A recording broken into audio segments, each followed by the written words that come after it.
네, 여러분 안녕하십니까? 강병욱 박사의 주린이를 위한 경제기사 읽기, 오늘 7월 4일 방송입니다. 자, 오늘이 7월 4일이긴 하지만 7월 매매일수로 보면은 이제 이틀째 벌어진 거죠. 어제 워낙 강하게 올랐기 때문에 오늘 뭐 조정을 받을 수도 있는 것이죠. 다만 이제 어제 수급의 주체가 금융투자였단 말입니다. 그래서 이 금융투자의 그 수급의 연속성 이런 것들에 대해서 걱정을 했는데, 결국은 이제 오늘 금융투자 쪽에서 매도가 나오면서 더 이어가지 못했죠.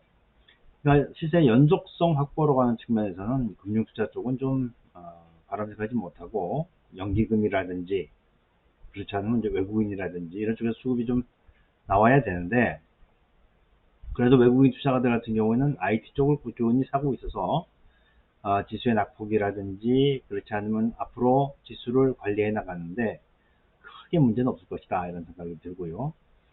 오늘 시장이 전체적으로 나빴음에도 불구하고 조선주들이 강세를 보였습니다. 지금 이제 조선주가 슈퍼사이클이 오느냐 안 오느냐 이런 얘기들이 나오고 있는데, 최근에 수출 동향이라든지 아니면 수주 동향이라든지 이런 걸 가지고 본다면 조선주의 하반기 전망은 대단히 밝다, 이렇게 볼 수 있을 것 같고, 과연 이제 대형주 쪽으로 가야 되느냐 아니면 중소형주 쪽으로 가야 되느냐, 거기에 이제 관건이 있는 것 같아요.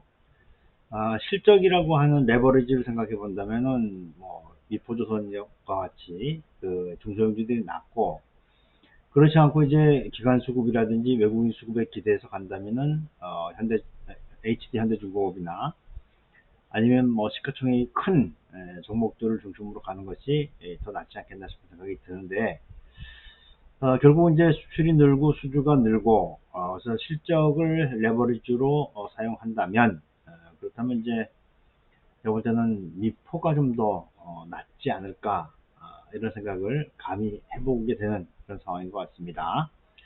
자, 일단 시장이 끝났으니까 끝난 상황들을 먼저 한번 살펴보도록 하죠. 네, 코스피 지수는 9포인트 마이너스고요. 코스닥은 강보합입니다.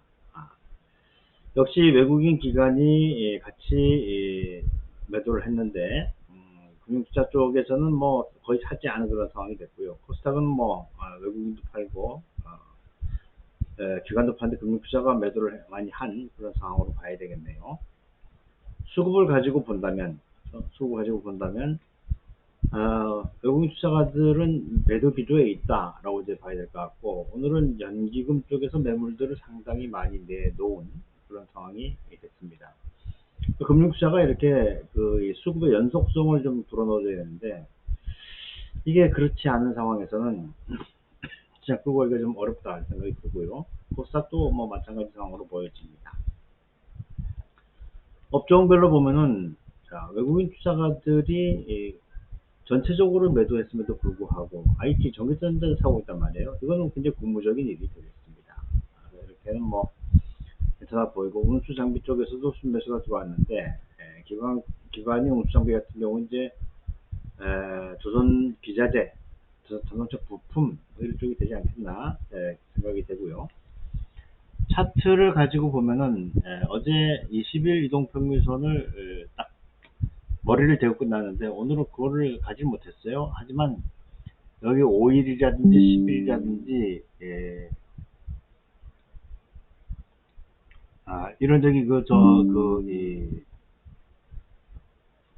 종목들이 이런 저기 그 이동평균선들이 돌아 나가고 있기 때문에 시간이 지나면 올라갈 수 있을 것이다, 이런 생각을 하게 됩니다. 자, 주봉도 그렇고 월봉도 그렇고, 저는 뭐 아무튼 월봉의 이 MACD 오실레이터 이 지표를 조금 더 믿어보기로 하도록 하겠고요. 시가총액 상위 종목들 중에 보면 어제하고는 좀 다르죠. 어제는 뭐 삼성전자, LG에너지솔루션, SK하이닉스 이런 것들이 불같이 올라갔었는데 오늘 그렇지 않고요. 오늘은 포스코 인터내셔널, 금양, 미포, 그리고 현대로템, JIP 엔터테인먼트, 에코프로, BM, HD 현대중공업, 현대오토에버, HD 한국조선태양, 조선주들이 뭐 되고 뛰어 있다 볼 수 있을 것 같고, 밀리는 것은 크래프톤이나 펄업이스, 이 게임주들이 좀 좋지 않은 그런 모습을 보여주고 있습니다. 어제 90만원 넘어서 뭐 난리를 쳤던 에코프로는 오늘 2%나 밀리 내려가는 상황이고요.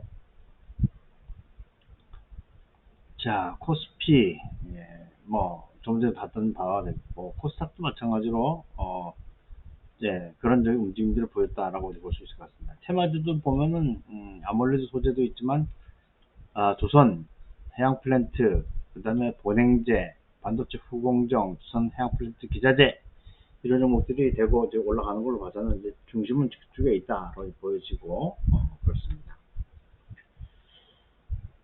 자, 지금 증시 주변 자금 같은 경우에는 예탁금이 늘지 않은 상태, 신용도 조금 이제 고개를 숙이는 그런 상태라서 이런 것들은 좀 이제 수급을 생각한다면 좀 좋지 않은 그런 상황으로 봐야 될 것 같고,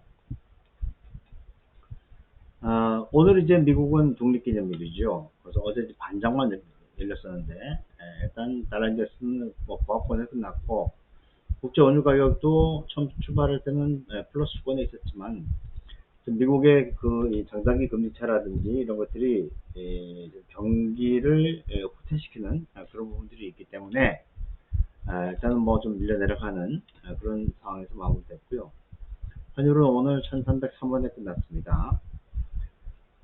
지금 아직까지 그 만기가 아직 한 일주일 이상 남았기 때문에 조금 포지션들 크게 변화가 없는 그런 걸로 보여지고요. 금리는 어제와 달리 오늘은 좀 밀려 내려가는 상황이었고, 오늘 뭐 역시 노는 날이라서 특별하게 저기 나오는 지표는 없다, 이렇게 보시면 될 것 같습니다.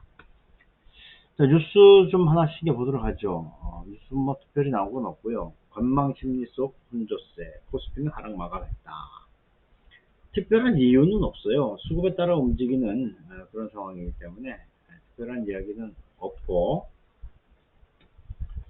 자, 증권사 하반기 상승장 예상하는데 이때 조선, 철강, 다코 종목으로 시작했다. 이제 하반기 자료들이 나오는 거죠. 증권사들이 하반기 코스피 상승 점쯤에서 글로벌 경기 개선 수혜가 되는 조선과 철강을 다코스로 꼽았다. 이런 것들이 이제 조선이 올라갈 수 있는 그런 근거가 되지 않겠나라는 생각이 들고요. 특히 조선 같은 경우에는 6월 이후에 성과 상승과 수주 확대, 정부 지원 등의 격보제로 후판 개선 기대감이 반영되면서 상승 기류를 타고 있다. 조선 해운 시황 분석기관 클락슨 리서치에 따르면 신조선 가격은 5월 말 170.1로 지난해 5월 160.07보다 10.03포인트 상승했고, 해당 지수는 조선업종 선행지수로 알려지고 있고 170포인트로 웃도는 기록은 2009년 이후에 처음이다. 그래서 일단 제가 볼 때는 여전히 관심을 가지고 봐야 한다. 지수가 그 가격이 바닥에서 많이 올라오긴 했지만 이제 장기 슈퍼사이클에 들어간다고 하니까 관심을 가져보자 이런 생각이 들고요. 요즘 또 초미의 관심은 삼성전자입니다. 삼성전자 이제 2분기 실적이 나오겠죠. 어닝 샥이냐 아니면 어닝 서프라이즈냐 이렇게 보고 있는데, 어쨌든 주가는 이제 올라가는 것으로들 다 보고 있는 거죠. 그래서 지금 뭐 52주 신고가도 나오고 그런 상황입니다. 삼성전자 2분기 실적 발표를 앞두고 증권가의 전망이 다소 엇갈린다. 8천억대의 영업 손실로 어닝 샥을 기록할 것이라는 전망이 나오는 한편 이거는 양호하지 않겠는가. 그래서 이건 뭐 반도체 쪽에서 어떻게 나오는지가 실적이 가장 중요하다 이런 생각이 들고요. 그러면서 일단은 뭐 어찌됐든 간에 삼성전자는 지난 1분기 반도체 쪽에서 아주 적자를 낸 그런 실적이 바닥이지 않겠는가 이런 생각을 하고 있고, 그래서 무엇보다도 이 반도체 쪽이 바닥을 쳤다면은 주가는 괜찮을 것이다 이런 얘기를 하는데, 이건 제가 볼 때는 뭐 삼성전자 언제든지 살 수 있는 것이죠. 그래서 시장을 가늠하는 그런 잣대라면 몰라도 매매하기는 좀 쉽지 않은 그런 종목이 되지 않겠나 라는 생각이 들고요. 자, 외국인이 상반기에 삼성전자 12조 순매수했다. 증권가는 하반기에 구만전자가 되리라고 보는 것이죠. 아무도 모르는 거죠. 나오는 거죠. 시장에서는 지난 2분기를 기점으로 반도체 업황이 저점을 지났다는 인식이 강하다. 삼성전자에 이어 D램 글로벌 시장 점유율 2위 기업인 미국의 마이크론이 최근 시장 예상치를 뛰어넘는 깜짝 포시적으로 발표하면서 이 같은 확신은 더욱 강해졌다. 이렇게 이야기 나오고 있습니다. 아무튼 뭐 목표가 9만원 나오고 있는데 실제로 그렇게 되는지 볼 필요가 있겠고, 그 다음에 동학개미하고 일학개미는 울고 사학개미는 울었다고 하는데, 최근에 일본 쪽 투자가 많이 들어오고 있다고 하죠. 엔저, 그리고 일본 경제의 회복, 이런 것들이 사실 뭐 감정을 빼고 보면 일본에 투자하는 것들도 괜찮죠. 왜냐면 지금 워런 버핏도 지금 일본 그 상사주들 그 매수를 하고 있고, 그렇다면 이제 저는 개인적으로 상사도 괜찮지만 일본의 반도체 소부장 업체들 어떤 적극적인 감정을 빼고 보면은 그런 것들 한번 좀 지켜볼 필요가 있지 않겠는가, 이렇게 생각이 듭니다. 이건 뭐 하지만 이제 공부를 좀 하고 들어가야 되겠죠. 자, 보복 소비가 끝났느냐, 명품에 이어서 백화점 패션 매출도 뚝 떨어지고 있다, 이런 얘기인데요. 롯데, 신세계 백화점 상품군별 매출 증강 추이인데, 2022년에 많이 떨어지는, 이건 이제 소비 심리가 많이 줄어든 거죠. 소비 심리가 가처분 소득도 줄어들고 있고, 하지만 이제 우리는 워낙 그 소득 격차가 많이 나고 있기 때문에 일단 뭐 핵심 고객들이 하겠죠. 하지만 전체적으로 이제 이렇게 그 패션이나 이런 것들 백화점에서 소비가 이루어지지 않는다면 아울렛 쪽으로 넘어갈 가능성은 배제할 수 없는 거죠. 하지만 소비가 줄어든다라고 하는 것은 그렇게 좋은 것은 아니다, 이렇게 보시면 될 것 같고, 이건 이제 체감 경기를 추정할 수 있는 그런 그 요인들이 되겠고요.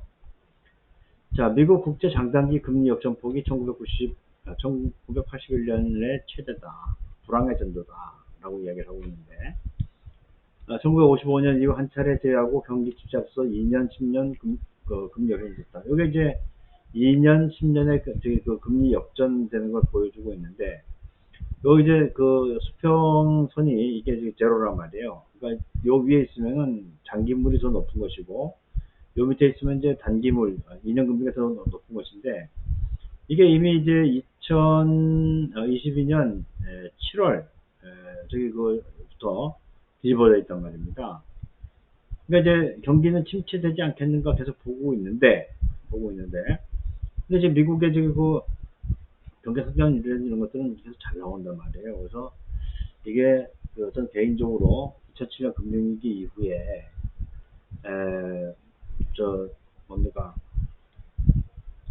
막대하게 풀어놨던 그 돈들에 대한 부작용으로 보고 있다, 이렇게 보시면 될 것 같고, 일단 뭐 이런 그 경제 변수들하고의 어떤 그 상관성이 상당히 좀 약화되어 있는 그런 부분들이 있기 때문에